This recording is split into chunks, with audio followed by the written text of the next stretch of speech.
In an alley in Mogadishu, a 26-year-old sergeant performed a battlefield amputation with a Leatherman. Then the army wrote 2 words about her in a citation that made her hand it back. The alley does not have a name. Not on the maps the United States Army was using in October of 1993. Not on the maps Google has now. Not on the Somali municipal records that I was eventually able to obtain through an academic in Nairobi. I checked all 3. It is approximately 3 meters wide. The walls on both sides are schlackablock, cinder block, gray, unfinished concrete, the kind of construction that goes up fast and stays up. There is a corner about 40 meters in from the south entrance, where the alley turns hard to the east, and on that corner, on the wall facing southwest, there are bullet impacts. 7.62 by 39 millimeter. AK rounds. Some of them are still there. I have a photograph taken in 2007 by a French aid worker named Orly Mercier, and the impacts are visible in the photograph at the height of about 1.5 meters above the dirt, which is the height of a man's chest if he is on his knees. The alley runs between 2 streets in the Bakara Market district of Mogadishu. I am not going to give you the names of the streets, because the people who live on those streets in 2024 did not ask to be in this video and have suffered enough without me geolocating them for an audience that doesn't speak their language. The alley is 60 meters long, plus the bend. On the night of October 3rd, 1993, going into the early morning of October 4th, 11 American soldiers were carried into that alley wounded, and 11 American soldiers were carried out alive. The person who triaged all 11, who treated all 11, who performed a field amputation halfway down that alley with a Leatherman multitool and a leather pistol belt and a roll of cravat that she had cut into strips with her teeth, was a 26-year-old sergeant from Atlanta, Georgia, with a name tape that read Okonkwo. She was alone in that alley for 18 hours. There were other Americans within 200 meters at almost every point during those 18 hours. None of them came down the alley. They could not. She did not ask them to. She had what she had. She did the work with what she had. When the Army wrote a Bronze Star citation for her 7 months later, they used 2 words to describe her. I am going to read those 2 words at the end of this video. She read them on a Tuesday afternoon in March of 1994 in a small office on the 2nd floor of a battalion headquarters building at Fort Bragg, North Carolina, and she did the only thing she could do with those 2 words. She handed the citation back across the desk. She did not say anything. She walked out. The medal is somewhere in a cardboard box in the basement of a records facility in St. Louis, Missouri. Tonight, I am taking it out of the box. Her name is Sergeant Amara Okonkwo. Atlanta, Georgia. 68 Whiskey. Combat Medic. United States Army. October 3rd, 1993. Before I tell you what happened in that alley, I have to tell you about the house on Cascade Road. Cascade Road runs through the southwest quadrant of Atlanta. In 1968, when Dr. Chukwuemeka Okonkwo arrived in the United States from Lagos, Nigeria, on a medical exchange visa, Cascade Road was one of the few streets in Atlanta where a black professional could buy a house and not be told no. He came alone. He had finished medical school at the University of Ibadan in 1965, completed 2 years of surgical residency at University College Hospital in Lagos, and arrived in Atlanta to take a fellowship at Grady Memorial Hospital that paid him $11,000 a year. He met Patricia Wilkes at a bookstore on Auburn Avenue in 1970. She was 23. She had just graduated from Howard University Law School, and she was clerking for a federal judge in the Northern District of Georgia, and she was the 2nd black woman ever to clerk for that particular judge. And the first one had lasted 4 months before she went somewhere that paid better. Patricia Wilkes lasted 2 years. Then she went into civil rights litigation, primarily housing discrimination cases, and she did that work for 31 years until she retired in 2001. They married in 1972. They bought the house on Cascade Road in 1975 for $48,000. It is still in the family. Patricia still lives there. She is 77 now. She is fine. They had two children. The older was a son, Chabik, born in 1974. He is a cardiologist now in Houston. The younger was a daughter, born March 7, 1967. Wait, that is wrong. Let me start that sentence again, because in this video, I am going to be precise about dates, and I am going to correct myself when I get one wrong. Because the alternative is that you stop trusting me.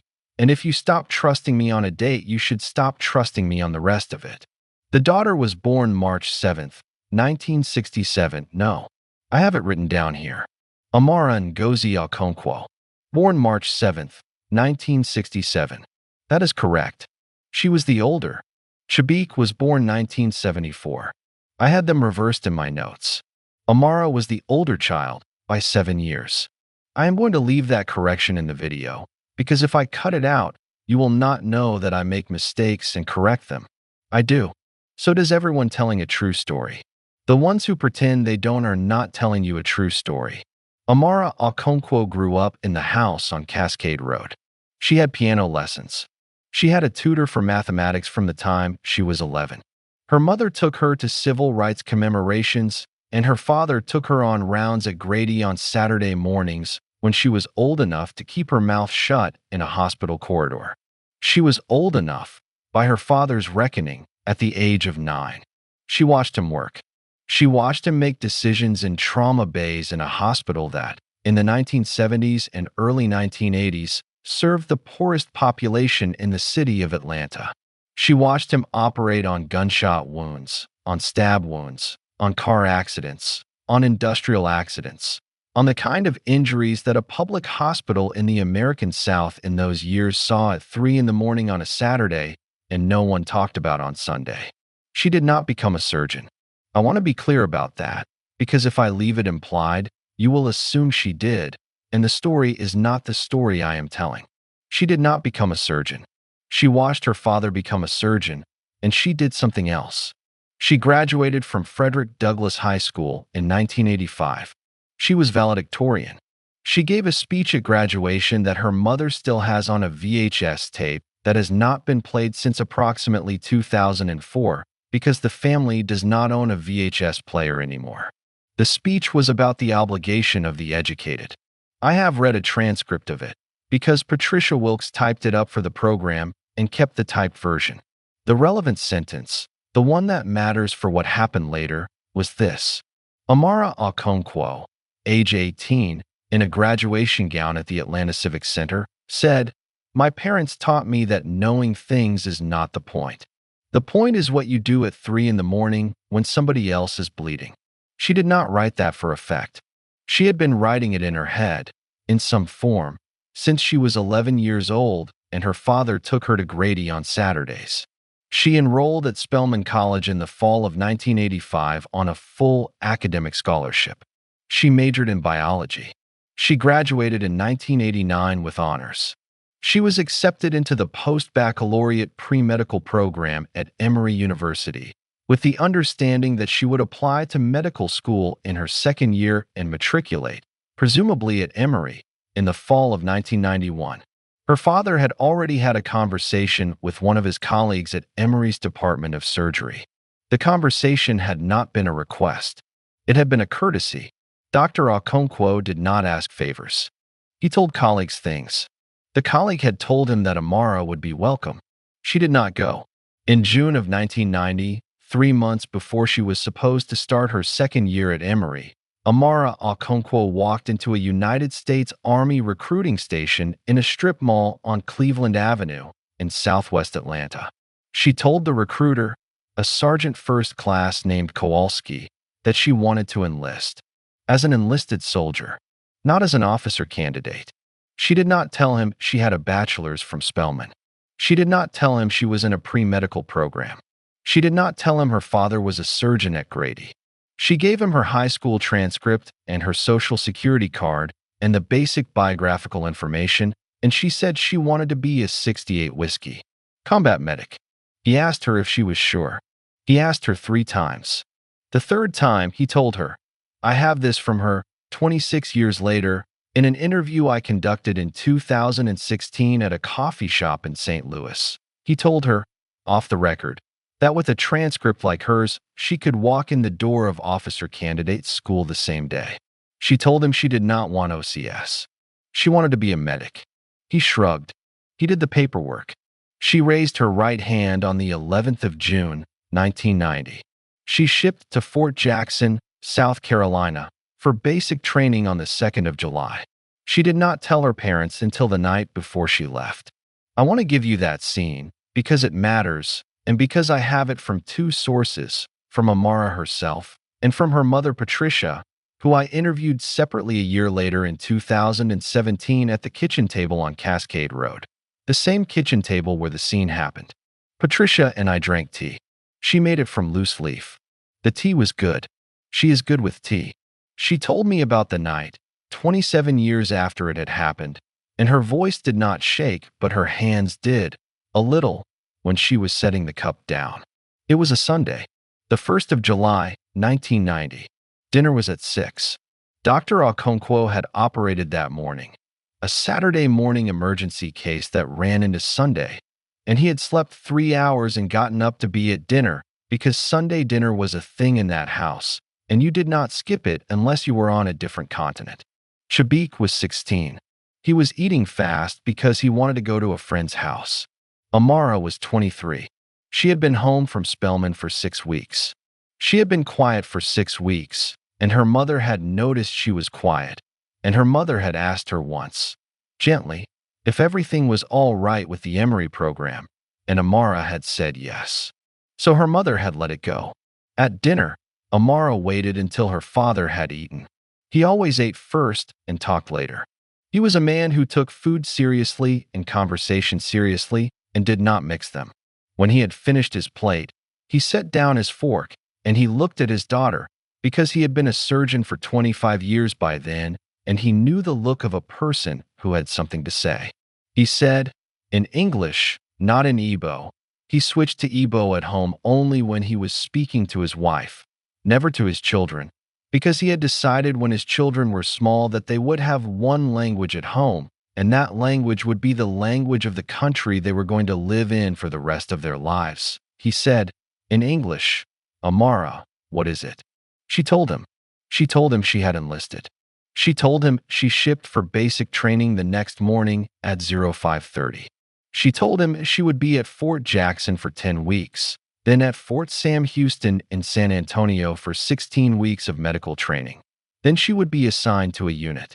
She told him she had withdrawn from the post-botch program at Emory the previous Tuesday. She told him she had not told them earlier because she had not been sure she was going to do it until she did it. And then once she did it, she had not known how to tell them. She told him she was sorry for the way she was telling them now. She told him this without crying. She had practiced it on the drive home from the recruiter's office 3 weeks before, alone in her car, in the parking lot of a Piggly Wiggly on Cascade Road. And she had practiced it once a day, every day since then, and she could deliver it without her voice breaking. Patricia told me she watched her daughter deliver it, and she thought, my God, she has been carrying this for 3 weeks alone. Dr. Okonkwo did not say anything. He picked up his fork. He looked at it. He set it back down. He stood up. He walked out of the dining room. He walked down the hall. He went into his study. He closed the door. He did not slam it. He did not raise his voice. He closed the door, and he did not come out. Patricia and Amara cleaned up the dinner together. Shabik had already left, in the way that 16-year-old boys leave during their sister's life-changing announcements, which is to say, he had eaten and he had gone to his friend's house, and he did not yet know that anything had happened. Patricia did not ask Amara any questions. Patricia, 27 years later, told me she did not ask any questions because she did not need to. Patricia had been a civil rights lawyer for 18 years. Patricia knew the look of a person who had made a decision. She told me, that day at the kitchen table, with the tea cooling between us. I knew the moment she told us that she had thought about it longer than any of us would have credited. I knew she had a reason. I did not need to know the reason. The reason was hers. Amara left at 4:35 in the morning the next day. The recruiter had a van that came around to pick up enlistees in the southwest quadrant. She had a small duffel bag. She had told the family the night before she went to bed, not to come outside when the van came, because she did not want a goodbye in front of strangers. They did not come outside. She left from the front porch, alone, in the dark. Her father did not speak to her for 18 months. That is not a metaphor. 18 months. From July 2nd, 1990, until December 23rd, 1991. He did not write. He did not call. He did not pick up the phone when she called the house from Fort Jackson, from Fort Sam Houston, from her first duty station at Fort Bragg. He did not say her name in his own house. Patricia and Shabik told me, separately, that he behaved as if she were on a long trip from which she would eventually return, and the trip was not a thing one discussed at the dinner table. Patricia did not push him. Patricia had been married to Amara Okonkwo for 18 years by then, and Patricia knew that there were two things that man would not be moved on by argument. One was a surgical decision, and the other was a moral one.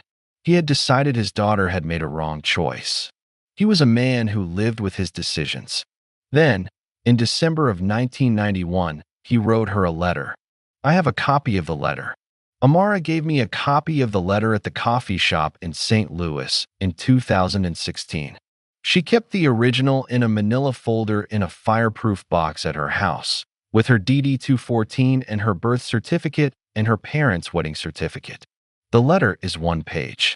It is handwritten in her father's hand, which was a careful, slanted, surgical hand. Every letter formed deliberately, no flourishes, no shortcuts. The letter is not dated, but the postmark on the envelope is December 23, 1991. The envelope was mailed from Atlanta to Fort Bragg, North Carolina. I am going to read you the letter. I am reading it because Amara gave me permission to read it, the only document of his she ever gave me permission to read, and she gave it because she said that if anyone was going to hear it, she would rather it be his words than mine paraphrasing. The letter says, quote, Amara, I have thought about you every day for 17 months. I have been wrong to be silent. I am still angry. The anger is not the point. The point is that you made a decision and I treated it as something that happened to me instead of something that happened to you. That was a small thing for me to do, and I am the one who is supposed to be the larger person in this house. I am writing to say I am sorry for the silence. I am not writing to ask you to come home. I am writing to say that the work you have chosen is good work. It is not the work I would have chosen for you. It is good work. A person who has held a wound closed at 3 in the morning has done a thing that not all surgeons do, and not all professors do, and not all lawyers do, and not all of the people in this country who are paid much more than you are paid have done. Your mother will not say this to you because she does not believe in saying things she has already said in other ways. I do not say things I have not said before, and so I am saying it now. Do the work well. Come home when you can. Your father. End quote. That is the letter. He signed it. In English, your father. Not love, Dad. Not affectionately. Your father. The way he signed his patient charts when he was a resident. Direct. Identifying. Without ornamentation. Amara told me, in St. Louis in 2016, that she read the letter once on the day it arrived, and then she put it in the manila folder, and she did not read it again for 11 years. She read it again, the second time, the night she retired from the Army in 2001. She has not read it since. She does not need to. She knows what it says. That is the family she came from. That is the house she left. That is the work she walked into. Basic training at Fort Jackson was 10 weeks. I am not going to spend any time on it, because it does not matter for this story. She did basic. She did it competently. She graduated in September of 1990. She shipped to Fort Sam Houston, the home of Army medical training, on the 14th of September. The Army Combat Medic course at that time was 16 weeks long. It covered emergency medicine, trauma management, evacuation procedures, drug administration, IV therapy, splinting, suturing, basic surgical assistance, field sanitation, mass casualty triage, and approximately 900 other things that a soldier with an EMT basic level of civilian training does not know, and a soldier with a 68 whiskey patch on her sleeve, has to be able to do at 3 in the morning in the dark with one functional hand. Amara Okonkwo graduated from the course at the top of her class, number 1 of 87. She did not tell anyone in her family. She did not put it in a letter. She did not say it on the phone because she was not yet calling home, because the silence was still in effect. Her first duty station was the 82nd Airborne Division, Fort Bragg, North Carolina. She arrived in February of 1991. She was assigned to the medical platoon of the 1st Battalion, 504th Parachute Infantry Regiment. She went through airborne school at Fort Benning in April. 5 jumps. She graduated. She pinned on her wings. She returned to Bragg. She did the work of a battalion medic in a parachute infantry unit for 2 years and 7 months. She trained. She rotated to the Joint Readiness Training Center at Fort Polk twice. She made sergeant in November of 1992. She had 11 medics under her. She was the senior NCO in her aid station's evening rotation by the spring of 1993. She was not flashy.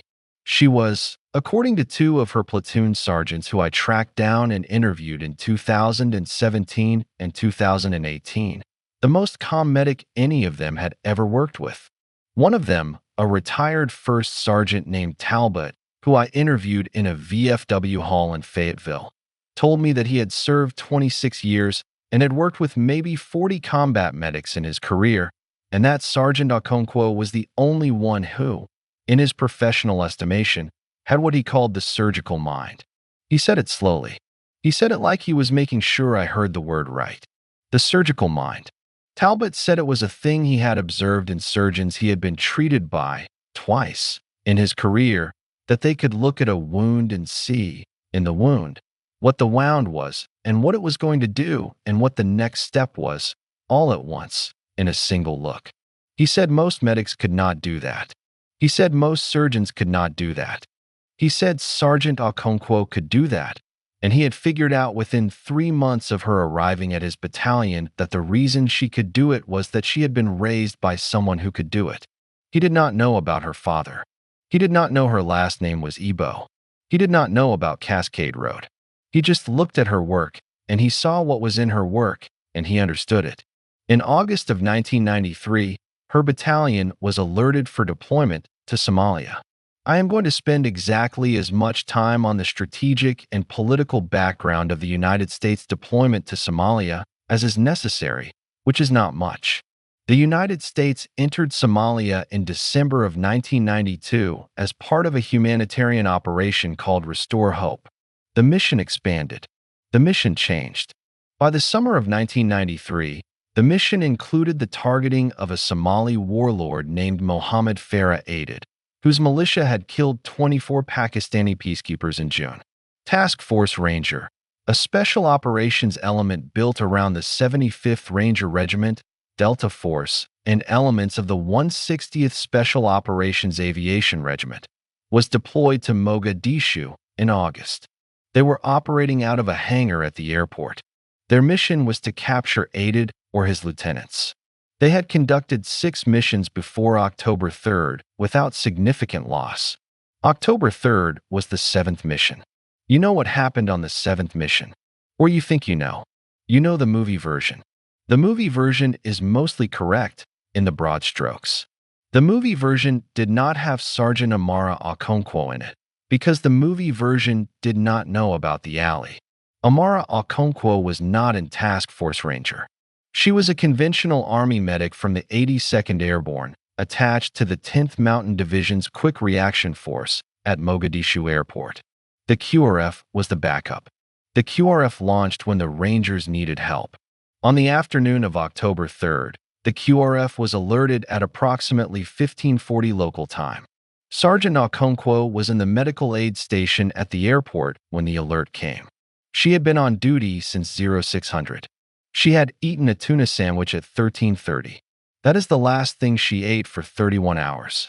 She put on her LB, her Kevlar, her aid bag, which weighed 36 pounds, and her secondary aid bag, which weighed 18 pounds, and she got on a 5-ton truck with a section of 10th Mountain Infantry under a lieutenant who had been in country for 9 days. The convoy left the airport at 16:20. I want to slow down here because the next 18 hours are the body of this video, and I want to tell them right. The QRF mission, at first, was not what it became. The first wave of the QRF was supposed to reinforce the Rangers at the original target building, where they had captured aided lieutenants and were waiting for ground extraction. The plan changed within 30 minutes of the convoy leaving the airport. A Black Hawk, Super 6-1, went down at approximately 16:20. A second Black Hawk, Super 6-4, went down at approximately 16:40. The QRF's mission shifted from reinforcement to crash site security. The convoy got lost in the streets of Mogadishu. The convoy took fire. The convoy turned around. The convoy went back to the airport at approximately 17:30 without ever reaching either crash site. A second QRF push was organized at approximately 1900. Sergeant Okonkwo was on the second push. The second push left the airport at 23:23. They were in the city for the next 18 hours. The vehicle Sergeant Okonkwo was on was an M939, a 5-ton cargo truck with a canvas top, no armor, carrying a fire team of 10th Mountain Infantry, 2 medics, and a stack of supplies. The convoy was 33 vehicles long. It included a company of Pakistani APCs and a company of Malaysian APCs, because the United States element did not have enough armored vehicles of its own to push into the city, which is a fact about the operation in Somalia that does not get into the movies. The convoy moved into the city in the dark. The convoy took fire from approximately 200 meters in. The convoy moved slowly. The convoy got separated. By 01:30 on October 4th, the section Sergeant Okonkwo was with had become disconnected from the main convoy and was holding a position at an intersection 2 blocks south of one of the crash sites. They were taking sustained fire. They had wounded. The lieutenant, the one who had been in country for 9 days, was not wounded but was, by all accounts I have been able to gather, not coping. I am not going to use his name. He is alive. He retired as a major. He has spoken about that night exactly once, in a written statement to a Center of Military History interviewer in 2008, and his statement does not mention Sergeant Okonkwo, which is the kind of omission that does its own work without me drawing a circle around it. The senior NCO in the section was a staff sergeant named DeWitt. DeWitt was 31 years old, on his second tour, prior service Marines. DeWitt was the one who made the call, at approximately 02:15, that the section needed to break contact and consolidate at a more defensible position. The position he chose was the alley. The alley I described to you at the start of this video. It was 3 meters wide. It was 60 meters long. It had a hard bend 40 meters in. The walls were schlackablock, 2 stories tall on both sides. There were no windows on the lower story on either side, which meant the alley was a kill funnel for anyone shooting from the street ends. But it was a sanctuary against the rooftop and second-story positions that were the dominant threat in Mogadishu that night. DeWitt ordered the section into the alley.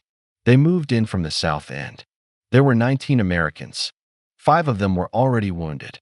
Sergeant Okonkwo set up her aid station 40 meters in, just past the bend, in the part of the alley that had cover from both directions. She did this while the section was still moving. She did not wait to be told where to set up. She walked in. She looked at the terrain. She identified the only piece of ground in the alley that was covered from both ends, and she dropped her aid bags there. And she said, DeWitt told me this. In an interview I conducted in 2019 at his home in Killeen, Texas, she said the words, "Bring them to me here." 5 words. She said it once. She did not say it loudly. She said it the way her father had said things at the dinner table when he was tired and had operated for 18 hours and was about to do it again. She said it once, and DeWitt said the men in the section heard her, and they brought the 5 wounded to her, and then they took up firing positions at the 2 ends of the alley, and then the night happened. I am going to give you the 11, in order, because I have all 11 and I have what happened to each one of them. and they should have their names in this video. 1. Specialist Marcus Deshawn Travers, age 19, Detroit, Michigan. 10th Mountain Division, Infantry. Hit by AK round in left forearm at approximately 0150 on October 4th. Round transected the radial artery. Sergeant Okonkwo applied a tourniquet at 0223. He kept his arm. He is alive. He is 50 now. He works as a corrections officer at a federal facility in Michigan. I spoke to him in 2018. He remembered her. He said her hands were warm. He said it 3 times in the interview, like he was making sure I wrote it down. Her hands were warm. He had been bleeding into the dirt and her hands were warm, and he had thought, for some reason, that the hands of a person trying to save you would be cold, and they weren't. 2. Sergeant Tomasz Kowalczyk, age 26, Chicago, Illinois. 10th Mountain Division, Infantry, Fire Team Leader. Shrapnel wound to the right hip from an RPG that detonated against the wall of the alley at 0248. Wound was through and through, did not strike the femoral artery, but lacerated the iliac crest and was bleeding heavily. Sergeant Okonkwo packed the wound at 0252. She used Quick Clot, the original formulation, which in 1993 was a granular zeolite product that exothermically reacted with blood, meaning it stopped bleeding by getting hot, which sounds like a horror story but worked, and which the United States Army was field testing at that time, and which Sergeant Okonkwo's medical platoon had been issued 40 units of in August. Kowalczyk said in his after-action interview that he could feel the heat of the Quick Clot in his hip, and he thought he was being burned alive. He was not. He survived.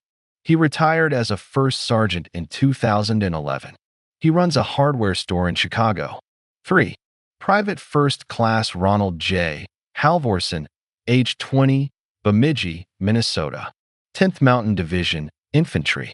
Open femur fracture, right leg, with arterial bleeding from a fragmented round of unknown caliber that struck him while he was repositioning at the south end of the alley at 0311.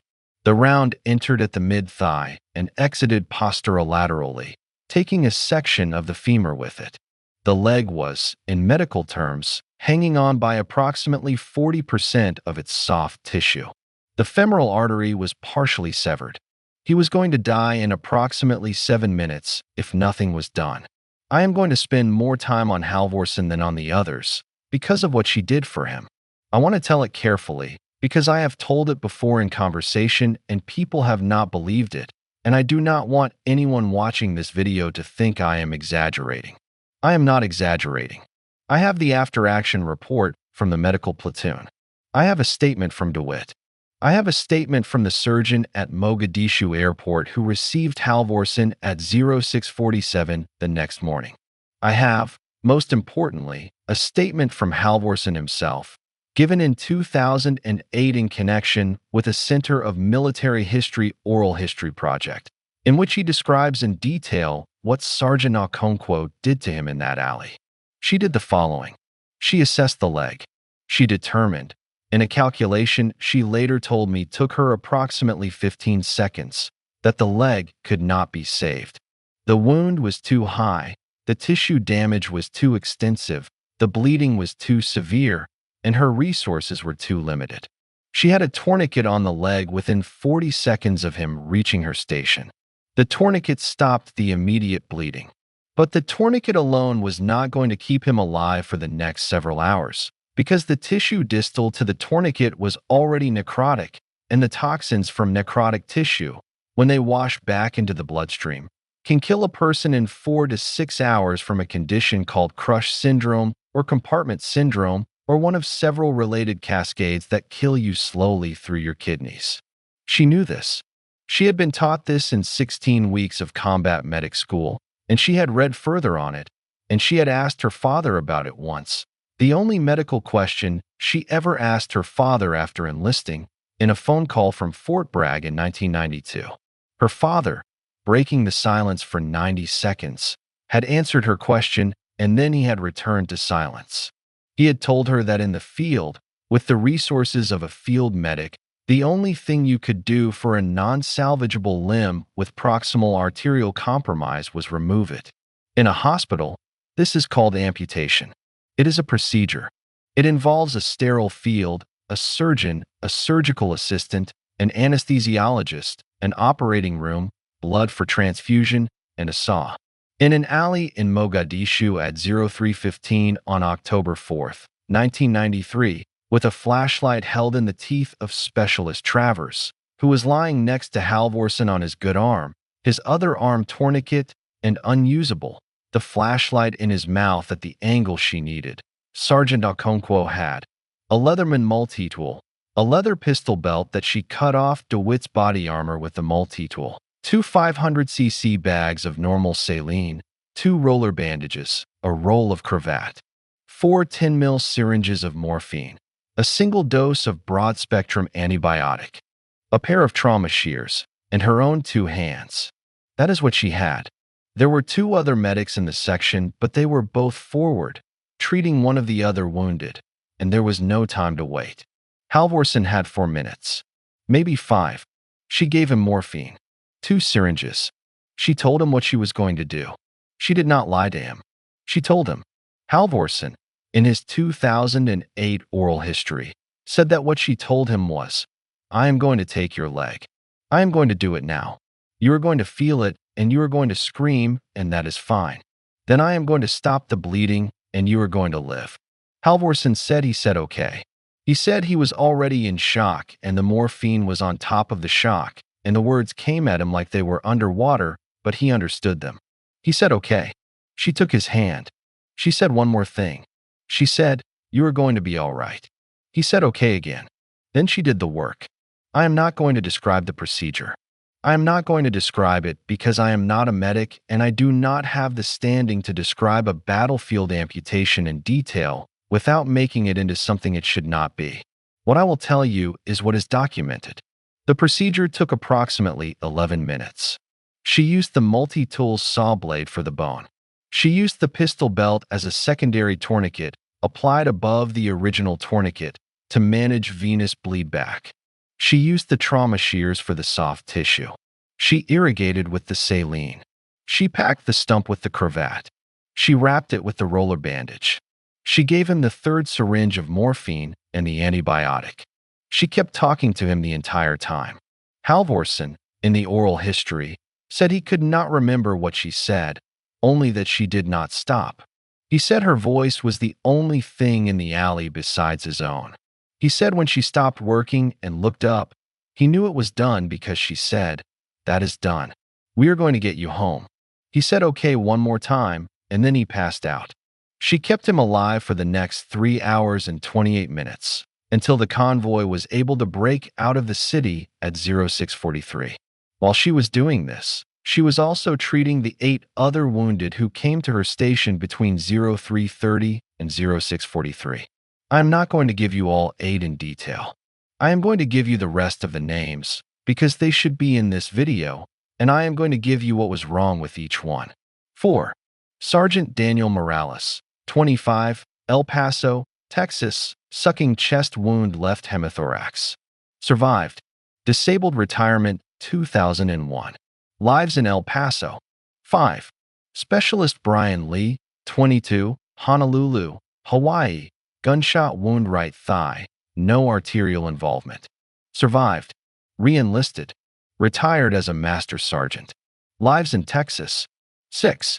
Private First Class Aaron Kessler, 19, Cleveland, Ohio. Fragmentation wounds bilateral lower extremities and abdomen.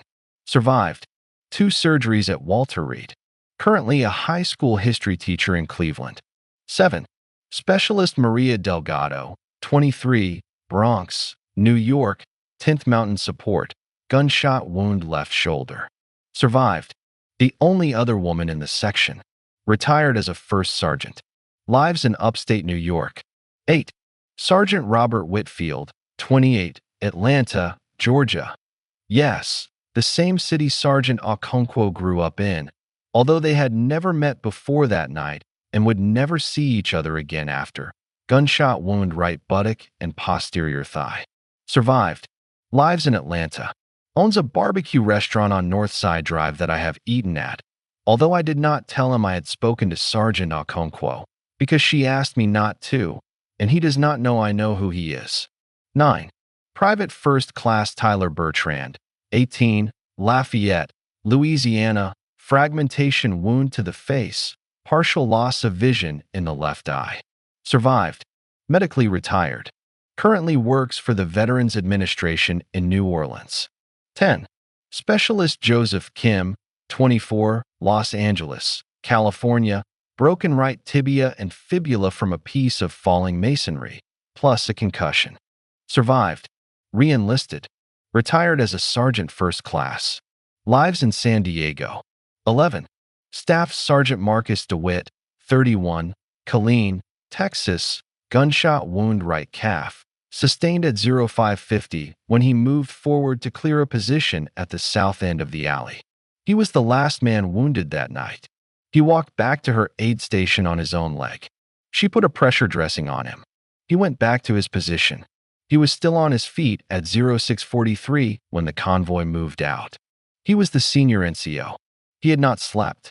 He had not eaten since the previous afternoon. He held that section together for 4 hours under continuous fire. He told me, in 2019 at his home in Killeen, that he held it together because she was in the alley behind him doing the work she was doing. He said, "I knew if I broke contact, she would have been overrun. I knew if I held, she would keep them alive." He said, "I held because she was working." He said it once. He did not repeat it. He cried a little when he said it, but only a little, and only after he had said it. 11 wounded. 18 hours. 0 American dead in that section. The full Battle of Mogadishu cost 18 Americans killed and 73 wounded. None of the 18 killed were in DeWitt's section. None of the 73 wounded who were in DeWitt's section died of their wounds. That is the math. That is what she did. The convoy broke out at 0643 on October 4th. It reached the airport at 0811. The wounded were transferred to the medical facility at the airport. Halvorsen went into surgery at 0842 for stump revision. He was airlifted to Germany at 1400. He arrived at Landstuhl that night. He arrived at Walter Reed 72 hours later. He spent 14 months in recovery. He is 51 now. He works as a high school football coach in Bemidji, Minnesota. He has a prosthetic right leg. He runs 3 miles a day on it. Sergeant Okonkwo was not wounded. She was bruised. She had a contusion on her left forearm from a piece of debris that had hit her at some point during the night, although she did not remember when, and she had not slept and had not eaten. She was debriefed at the airport for 90 minutes. She wrote her own after-action report. She filed it. She was given a hot meal and a cot. She slept 11 hours. When she woke up, she went back to work. The battalion was still in country. The mission was not over. The 10th Mountain Division did not redeploy from Somalia until December. She was attached to them until December. She did her job. She did not talk about the alley. The men in DeWitt's section did not talk about it either, because none of them, including DeWitt, had the language for it yet. They would acquire the language slowly, over years. Some of them never did. She rotated home with her unit in January of 1994. She was back at Fort Bragg. In March of 1994, her battalion adjutant, a captain whose name I will not give you, because he is alive and he is, by my best assessment, not a bad man, only a man who did what the system asked him to do, called her into his office. The office was on the 2nd floor of the battalion headquarters. It was small. It had a metal desk and 2 metal chairs and a window that looked out onto the parade field. The captain had a manila folder on his desk. He told her that the battalion commander had recommended her for the Bronze Star with V device. He told her the citation had been approved. He told her there would be a ceremony in 2 weeks at battalion formation. He gave her the folder. He said, "Review the citation. Make sure the facts are right. Sign the bottom and bring it back tomorrow." He said it the way an adjutant says these things. Briskly, cordially, already moving to the next item on the list. He had a meeting in 11 minutes. She sat in the chair across from his desk. She opened the folder. She read the citation. I have a copy of that citation. It was given to me, eventually, through a Freedom of Information Act request that took 14 months, because the original was sealed in her records when she retired. But a draft version was retained in the battalion's awards files, and the awards files were eventually released. The citation is 2 paragraphs. I am going to read you both paragraphs in full. You are going to listen for the 2 words. Quote, on the night of 3 to 4 October 1993, in the city of Mogadishu, Somalia, Sergeant Amara Okonkwo, United States Army, distinguished herself by exceptionally meritorious service while serving as the senior medical non-commissioned officer of an isolated infantry section conducting urban combat operations in support of Operation Gothic Serpent. Sergeant Okonkwo's section, having become separated from the main Quick Reaction Force convoy, established a defensive position in a confined urban terrain feature and engaged enemy forces for a period of approximately 18 hours under sustained small arms and rocket-propelled grenade fire. Throughout this engagement, Sergeant Okonkwo treated 11 wounded American soldiers, including the performance of an emergency field amputation under hostile conditions. Sergeant Okonkwo distinguished herself by exceptional courage, professionalism, and surprisingly calm performance under direct fire, providing life-saving medical treatment to wounded comrades in conditions of extreme adversity. Her actions reflect great credit upon herself, the 82nd Airborne Division, and the United States Army. Sergeant Okonkwo proved unexpectedly capable in the execution of duties beyond the scope of her training and demonstrated initiative, technical skill, and steadfastness throughout the engagement. End quote.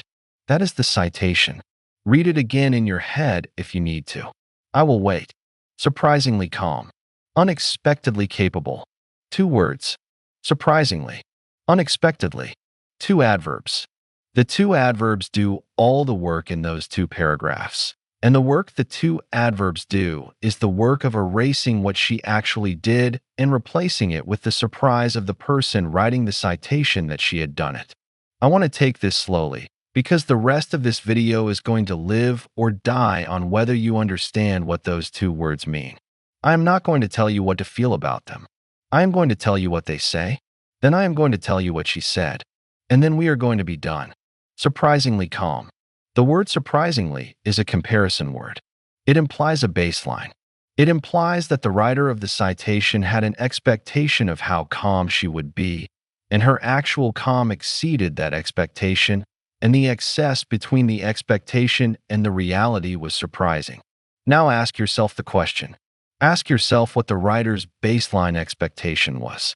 Ask yourself what level of calm the writer expected from a sergeant of the United States Army, with 3 years of service in an airborne infantry battalion, who had graduated number 1 in her combat medic class, who had been promoted ahead of her peer group, who had been the senior NCO in her aid station for 6 months, and who had just spent 18 hours in an alley in Mogadishu treating 11 wounded men. What baseline of calm did the writer expect from such a soldier? Whatever that baseline was, hers exceeded it.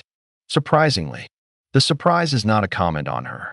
The surprise is a comment on the expectation, and the expectation is a comment on the person who held it. Unexpectedly capable. Same construction. Unexpectedly. The writer expected a level of capability. Her actual capability exceeded the expected level. The excess was unexpected. Ask yourself what level of capability the writer expected from a sergeant of the United States Army with the same record I just listed. Ask yourself what level of capability the writer thought she had been trained to. Whatever that expected level was, hers exceeded it. Unexpectedly. If you are a soldier, or if you have ever been a soldier, you know what those words are. You know exactly what they are. You have heard them before, probably about you, probably about someone you served with, probably in a citation or an evaluation or an offhanded comment in the chow hall. Those words are not praise. Those words are the sound of someone who is being forced to acknowledge that you did the work. and who is acknowledging it in a way that protects them from having to revise the assumptions they made about you before you did the work. They are the words a person uses when they want to give you credit without admitting that they were wrong about you. They are the words a person uses when their baseline was wrong, and the only way to maintain the baseline is to call your performance an exception. I am not going to tell you why her baseline was lower than it should have been. I am not going to speculate on the writer of the citation's reasons for setting the baseline where he set it. I am going to tell you that she was 26 years old, that she was black, that she was a woman, that she was a sergeant, that she was a medic in a profession that in 1993 was still adjusting to the presence of women in airborne units, and that the writer of the citation was a battalion adjutant with the rank of captain and the demographics that battalion adjutants in the United States Army in 1993 statistically tended to have. I am not going to draw the line for you. I am going to leave the line where it is. You can connect the points or not. The points are where they are. She read the citation. She read it twice. The captain across from her, the adjutant, was looking at his watch. He had 11 minutes until his meeting. He told her, again, briskly, cordially, "Sergeant, looks good, right? Sign the bottom, and we'll get this on the wall in 2 weeks." He gestured at the pen on the desk. She did not pick up the pen. She closed the folder. She slid the folder across the desk. She stood up. She did not say anything. She walked to the door. She opened the door. She walked out. She walked down the stairs of the battalion headquarters building. She got into her car. She drove to her barracks. She sat on her bunk. She did not cry. She thought about it for 45 minutes. Then she went back to the headquarters building. She knocked on the adjutant's door. He told her to come in. She walked to the desk. She put her hand on the folder. She slid the folder back to him. She said one sentence. She said, "Sir, with respect, I am declining the award." She did not explain. She did not tell him why. She did not tell him about the words. She did not have to. He looked at her, and he looked at the folder, and he looked at her again, and I think, and this is my speculation, not her account, because she has never told me this part, but I think it because of what happened next. I think he knew, in that moment, what she had read. I think he had read the citation himself before he handed it to her, and I think he had seen the words, and I think he had decided that the words were fine, and I think she was telling him in that moment that they were not fine. He said, "Sergeant, you cannot decline a Bronze Star. It does not work that way." She said, "Sir, I can decline anything I want. I am not going to sign that. You can put it in my file or not. I am not going to put my name on those words." He sat back. He looked at her. He said, "Which words?" She said, "You know which words, sir." He did not answer for a long time. Then he said, "Are you sure about this?" She said yes. She said it once. She did not elaborate. She walked out a second time. The Bronze Star was processed without her signature. The citation went into her permanent record because once the orders are cut, the medal exists in the system whether the recipient signs anything or not. The medal itself, the physical medal, the ribbon, the V device, was placed in a small cardboard box in the awards section of her battalion's administrative offices. When she rotated to a new assignment in 1996, the box went with her file. When she retired in 2001, the box went with her records to the National Personnel Records Center in St. Louis. It is in the basement there. I have been in that basement in 2017 when I was working on a different project, and I asked the archivist if I could see her box, and the archivist looked her up, and the box was where it was supposed to be. I did not open it. The archivist would not have let me. But the box is there. The medal is in the box. The citation is in the box. Her signature is not on the citation. The space at the bottom is blank. She finished her enlistment at Bragg. She re-enlisted in 1996 for one more term, 4 years, and she did that term in Korea, at Camp Casey, north of Seoul, near the DMZ, in a forward support battalion. She made staff sergeant in 1998. She did not deploy again. There were no major operations during her Korea tour. She did her job. She got good NCO evaluations from officers who did not know about Mogadishu because she did not tell them about Mogadishu. The Mogadishu after-action reports were classified at the time, and even when they declassified, she did not bring them up. She was Sergeant Okonkwo, Senior Medic, Treatment Platoon. That was the work in front of her. She did the work in front of her. She came back to the United States in 2000. She was assigned to Fort Sam Houston as an instructor at the Combat Medic course, the same course she had graduated from 10 years earlier, number 1 of 87. She taught for a year. She told me, in 2016, that teaching was the only assignment in her career that she had loved without reservation. She had 80-some students every cycle.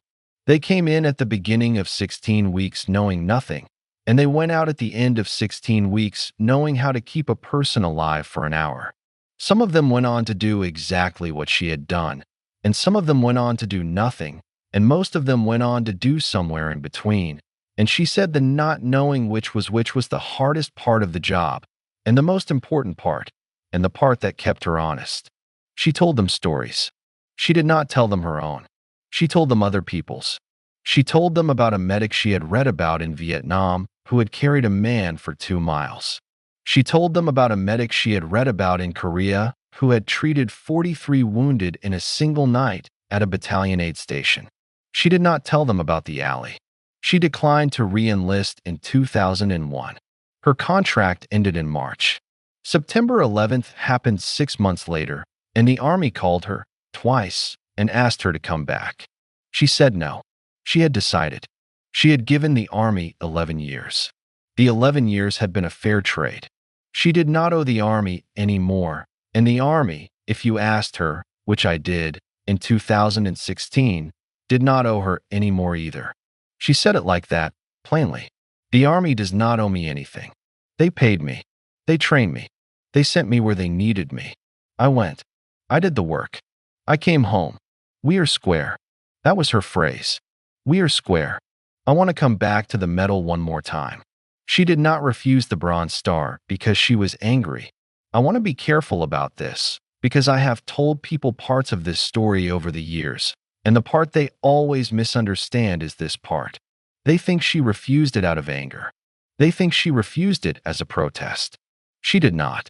She refused it because she was a precise person, and the words on the citation were imprecise, and she would not put her signature under imprecise words. That is not the same thing as anger. Anger would have been writing a letter to the Inspector General. Anger would have been calling the Army Times. Anger would have been telling her father, who would have made calls, because by 1994 her father was on speaking terms with her again and was a man with a network. She did none of those things. She slid a folder across a desk. She said one sentence. She walked out. That is not the action of an angry person. That is the action of a precise person who had been given imprecise words and was returning them. She has never spoken about it publicly. She has spoken about it to me. She has spoken about it to her mother. She has spoken about it to one woman she served with at Fort Bragg, who I will call Sergeant Carter because that is not her name, who told me about it when I tracked Carter down in 2018 and asked her if she knew, and Carter said yes. She knew, and Carter had been one of the people Amara had told in 1994 when it happened. Carter said, I told her at the time she was making a mistake. I told her she should sign it and take the medal and let it sit in a drawer if that was what she wanted. I told her nobody else would ever read the citation. I told her it was just words on paper. Carter said, 24 years later, she was right and I was wrong. The words mattered. The words always mattered. Words are what we have, and if we let other people put their words on us, then their words become us, and you cannot fix that later. You have to fix it at the moment. She fixed it at the moment. Carter said, she has been my friend for 30 years, and I have never seen her do anything I have admired more than I admired her sliding that folder across that desk. That is what Carter told me. I am putting it in this video because Carter said I could. I want to talk about what came after the Army, briefly, because the work she did after is the answer to the question of who she was before. She did her year of teaching at Fort Sam Houston. She did not re-enlist. She moved to St. Louis, Missouri. I do not know why she chose St. Louis. She has not told me, and I have not pushed. I think it was because it was a city she had no connections in. I think she wanted a place where nobody knew her name. That is my guess. My guesses are worth what your guesses are worth. She enrolled in nursing school at St. Louis University in 2002 on the GI Bill. She graduated in 2005 with her Bachelor of Science in Nursing. She did not pursue a nurse practitioner credential, although she had the prerequisites and the test scores. She did not become a physician's assistant. She did not, even though she could have, go to medical school. She became a registered nurse in a Level 1 trauma center. The trauma center is at Barnes Jewish Hospital in St. Louis. It is one of the busiest trauma centers in the Midwest. She has worked there since 2005. She is 68 whiskey now in a different uniform. She works the night shift, 2300 to 0700, for days on, 3 days off. She has worked the night shift for 19 years. She is a charge nurse. She is the person the new nurses go to when they do not know what to do. She is the person the doctors trust without checking, which in a Level 1 trauma center is the highest credential a nurse has. She has not been promoted to nurse manager, although she has been offered the position 3 times that I know of, because she has declined 3 times, because the nurse manager does not work the floor and she does not want to leave the floor. I asked her, in the coffee shop in St. Louis in 2016, what kept her in trauma nursing. She thought about it for a long time. She had her cup of coffee in her hands. The coffee was cold. She had let it get cold while she was talking. She said, "In the alley, I learned a thing about myself. I learned that I am not afraid of the moment when somebody is dying in front of me. I am afraid of a lot of things. I am afraid of giving a speech in front of a crowd. I am afraid of flying. I am afraid of telling my mother the truth about something she does not want to hear. But I am not afraid of the moment of dying. The moment of dying is a moment that needs work done in it. I can do the work. There are not many people who can do the work in that moment, and the moment keeps coming, and somebody has to be there when it does. So I am there." She said that. I wrote it down on a napkin because I had run out of pages in my notebook. I have the napkin. I have it in a folder with the photograph of the alley and the FOIA copy of the citation and the typed transcript of her father's letter. The napkin is from a coffee shop called Caldy's on Demon Avenue in St. Louis. The handwriting is mine. The words are hers. I am close to the end of this. I want to tell you 2 more things, and then I am going to stop. First, her father, Dr. Chukwuemeka Okonkwo, died in May of 2014 of pancreatic cancer at his home in Atlanta, with his wife Patricia and his son Shabik and his daughter Amara at his bedside. Amara had taken 6 weeks of unpaid leave from the trauma center to come home and help her mother manage his last months. He was 81. He had been a surgeon for 54 years. He had retired in 2004. He had operated on, by his own count, more than 11,000 patients in his career, primarily at Grady Memorial Hospital, primarily on people who would not have been able to afford the operation in any other hospital in the city. He died on a Tuesday afternoon, around 3. Amara was holding his right hand. Patricia was holding his left. He had been unconscious for 2 days. He came up, briefly, in the last hour, and he looked at his daughter, and Patricia told me, at the kitchen table on Cascade Road, in 2017, that he looked at Amara and he said in Igbo, in a language he had never used with his daughter in 50 years, he said, "My daughter, you have done the work." Patricia said the Igbo word he used was a word that means more than work. It means the work that is your work, the work that was assigned to you by something larger than yourself, the work that you are here to do. He said that to her in Igbo, and he said it once, and then he closed his eyes, and he did not open them again. He died 45 minutes later. Amara did not tell him about the citation. She did not tell him about the words. She did not tell him about the medal in the box in St. Louis. She had decided, at some point early in her life, that he was not the person who needed to hear about that. He was not the person for whom the medal mattered. The medal had nothing to do with him. What he needed to know was what he said in Igbo at the end. He needed to know that she had done the work. He had figured that out on his own. He did not need her to tell him. Second, I want to tell you about the lieutenant. The one who had been in country for 9 days. The one who was the platoon leader of the section in the alley, who was not coping, whose name I am not giving you. He retired as a major in 2009. He did not stay in. He had a series of staff jobs after Mogadishu, and then he got out at the 20-year mark. I have not been able to interview him. I have tried, twice. He declined both times. The second time, his wife, who I had reached at his home in Florida in 2020, told me that her husband would not be giving any more interviews about Somalia, and she told me, and this is the only personal thing she said to me in a phone call that lasted 19 minutes. She told me, he thinks about that night every day. Every day? For 30 years. She said she did not know what I was working on, but if it was about Somalia, she would prefer I left her husband out of it. I left her husband out of it. I have left him out of it as much as I can, given that this is a video and his role in the night needs to be told. I have not given his name. I have not given his unit identifier below the brigade level. I have not given any detail that would let a person who did not already know find him. He is alive. He is in his 60s. He is somewhere in Florida. He thinks about the night every day. That is enough.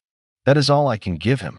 Sergeant Amara Okonkwo thought about the night every day too, for the first 8 years. She told me that, in St. Louis. She said for 8 years she dreamed about it. She said the dreams were not about the wounded. The dreams were not about Halvorsen, although Halvorsen was in some of them. The dreams were about the lieutenant. In the dreams, the lieutenant was always speaking to her, and she could not hear what he was saying, and she knew, in the dream, that what he was saying was important, and she could not hear it. She would wake up. She would not be able to remember the words. She said the dream stopped in 2001. She said she did not know why they stopped. She said she suspected they stopped because she had stopped asking herself the question that the dreams were asking on her behalf. The question was whether the lieutenant had ever told anyone what she had done. The answer was no. He had not. He had filed his report. The report had said the section had taken casualties, and the casualties had been treated by the section's medics. The report had not named her. The report had not described the amputation. The report had been 7 pages long, and it had not used the words she would later not sign her name to, and it had also not used her name at all. He had not been malicious about it. He had been, in his own way, what the system had made him. He had been a lieutenant who had gotten his platoon into a situation he could not handle, and he had filed a report that did not draw attention to the fact that the platoon had been held together by a sergeant who was not in his chain of supervision. She told me, in St. Louis, he was 23 years old. He was 9 days in country. I do not blame him. I have never blamed him.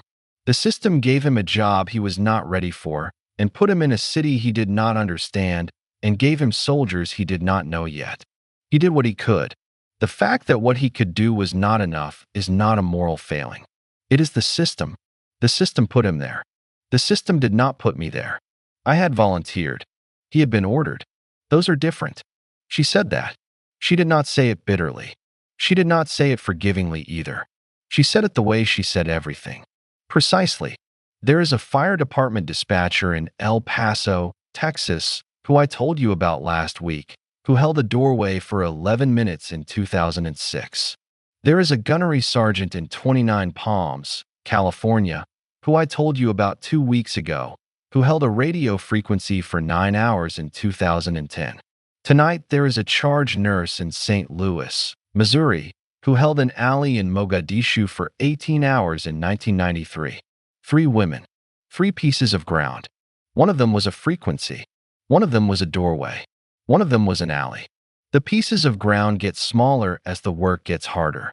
The alley was the smallest piece of ground I am going to tell you about for a long time. I am going to need to tell you about some larger pieces of ground next, and some shorter time periods, because 18 hours in an alley with 11 wounded is a thing I am not going to ask you to look at twice in a row. But the principle is the same. The work is the same. When nobody else can, somebody has to. They did. They are doing it now, all three of them. Park is teaching radio operators. Vega is dispatching ambulances. Okonkwo is running the night shift in a trauma bay in Missouri. They are still doing the work. They never stopped. I want to read you something at the end of this. I want to read you the second to last paragraph of Halvorson's 2008 oral history. The interview was conducted by a contractor for the Center of Military History at a hotel in Minneapolis, Minnesota, in October of 2008, 15 years and 1 month after the night in the alley. Halvorson was 35 at the time of the interview. He had been out of the Army for 11 years. He had been working as a high school football coach for 6. The interviewer asked him at the end of the session if there was anything he wanted to add. Halvorson said there was. The transcript reads as follows. Quote, I want to say something about Sergeant Okonkwo. I do not know if anyone else has talked about her in these interviews. I do not know if anyone has interviewed her. I know I have not spoken to her since that night. I have never tried to find her. I know I should have. I know I did not because I did not know what I would say to her. What do you say to a person who cut your leg off in an alley with a Leatherman and saved your life? I do not have the words. I am 35 years old, and I have a wife and 2 children and a job I love, and I have not had the words for 15 years. I want to say them now into this microphone because maybe somebody will hear them someday, and maybe somebody will tell her. The words are these. Sergeant Okonkwo, I am alive. I have a daughter. Her name is Anna. She is 6 years old. She does not know your name. I have not told her your name yet because I have been waiting until she was old enough to understand. I think she is old enough now. I am going to tell her your name when I get home from this interview. I am going to tell her that there is a woman in this country whose name she should know, because I am only here to be her father because of what that woman did with her hands in the dark in a place I cannot pronounce. That is what I want to say. Thank you. End quote. That is the transcript. I do not know if Halvorson ever told his daughter. I have not asked him.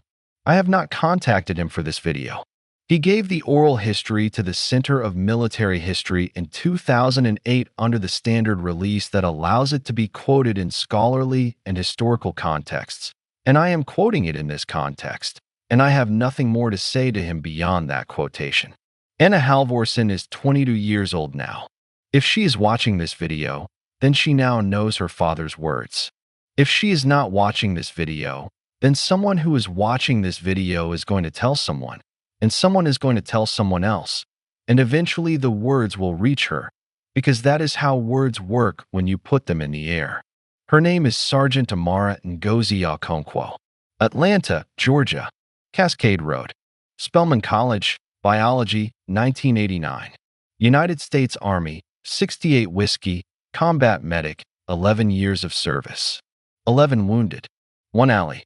1 amputation. 1 Bronze Star in a cardboard box in St. Louis with no signature on the citation. 1 letter from her father, in his handwriting, in a manila folder in a fireproof box in her house. 1 night shift in a trauma bay in a city she chose because nobody knew her there, where she has worked for 19 years, holding the moment of dying in her hands 4 nights a week, because somebody has to be there when the moment comes, and she can do the work, and she is there. The medal is still in the box. The signature line is still blank. She is 68 years old as of this March. She is still on the floor. She is still working. Tell someone.